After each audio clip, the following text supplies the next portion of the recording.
Hello and welcome back to another episode of Wray's Garage. Today we're going to talk about a very sensitive subject in the EV world, the subject of range anxiety. Yes, it's a very popular notion in electric vehicles, but really where this all began, where our range anxiety really began, was when those batteries started to drain on those ever-precious smartphones. So today we'll walk you through how we go about fixing that if you're in a Model S or a Model X and you want the most sleek version of having a charger set up in your vehicle.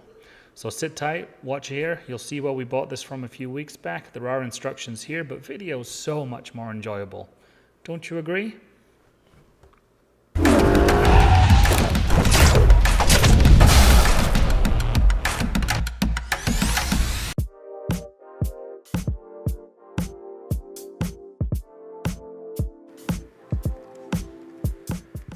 There aren't many tricks to this particular project. Frankly, it's fairly straightforward, but the rub is getting hands small enough to fit in the front and back of where your cell phone's going to ultimately rest. Because this little charger doohickey, technical term, sits there right at the bottom, and you have to kind of finagle it backwards back into where the cup holders are in order to get it out. But watch and learn.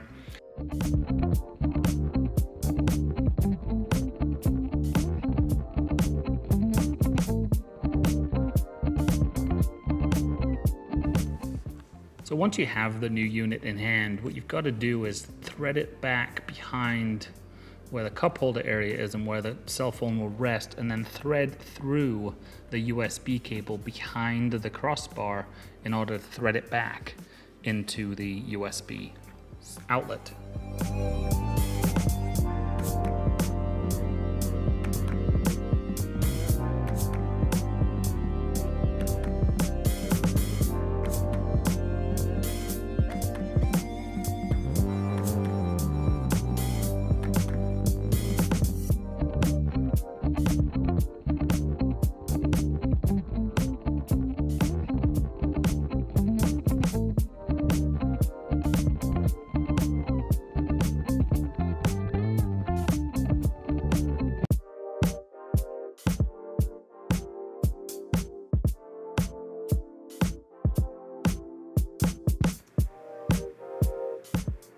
The next key step you're going to look at here is situating your phone far enough forward. You'll see you have some play in where you can set the screws on the socket unit or the plug unit, and you want to get that situated to where your phone's comfortably resting in a logical angle where it'll drop on to that plug each time.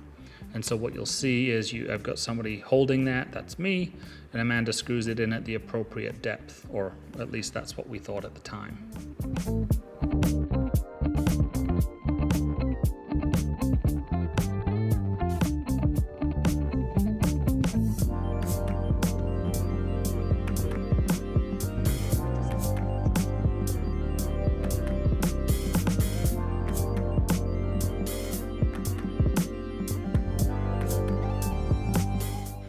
You can see how we ran into a slight issue where adding some padded tape to the back of the bracket was going to allow the plug which was threaded through it to better be pushed up, and therefore give us just that little bit of extra length we needed for the case and the phone to clear to get enough connectivity to provide power to the phone. It was a bit of a lucky fix. I suspect some finagling will be required for most any situation where you do not have a phone case, and very few people go around without a phone case.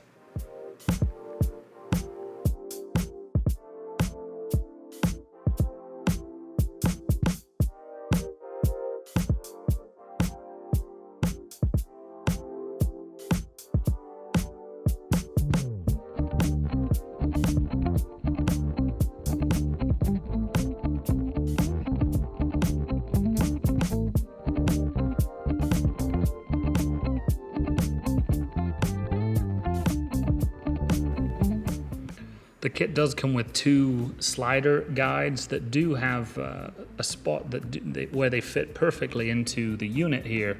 However, while they may fit perfectly into the vehicle, what doesn't fit perfectly as most any phone. Again, if you go phone naked, let's say, then you will be just fine.